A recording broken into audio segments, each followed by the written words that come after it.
بسم اللہ الرحمن الرحیم۔ جس طرح کہ ہماری دعاؤں کا یہ سلسلہ جاری ہے، تو جب ہم مسجد میں داخل ہوں تو اللہ تعالیٰ سے ہمیں یہ دعا کرنی چاہیے جو سنن میں بھی ہے،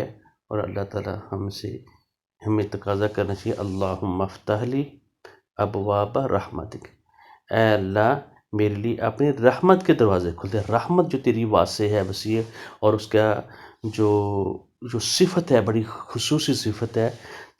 تمام تعریف اللہ تعالیٰ کے لیے ہیں جو رحمان اور رحیم ہے۔ تو ہمیں اللہ تعالیٰ کی ہماری قوت، جو اگر اس کی رحمت ہوگی تو سارے معاملات درست ہو جائیں گے۔ تو ہم نے دعا کرنی چاہیے، اللہم افتح لی،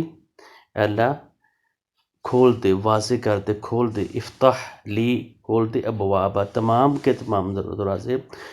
رحمتک اپنی رحمت کے دروازے تو کھول دے میرے لیے، جب مسجد میں داخل ہوں اور جب مسجد سے باہر نکلیں فارغ ہو کر، تو ہمیں یہ دعا پڑھنی چاہیے، اللہم انی اسألک من فضلک، اے اللہ میں بلا شبہ آپ سے آپ کے فضل کا سوال کرتا ہوں، اللہم انی اسألک من فضلک، اللہ میں سوال کرتا ہوں، میں سوالی ہوں، میں ایک منگتا ہوں، من فضلک تیرے فضل کا، جو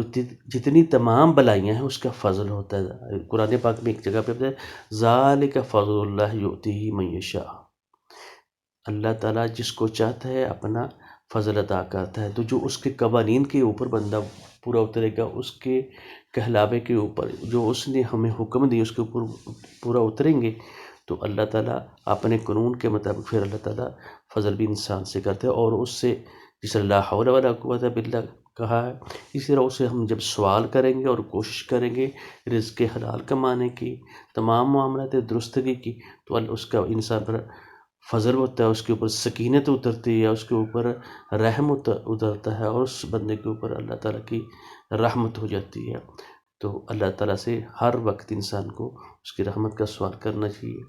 اللہم انی اسألک من فضلک۔ بارک اللہ لی ولکم ولسائر المسلمین۔ السلام علیکم ورحمۃ اللہ۔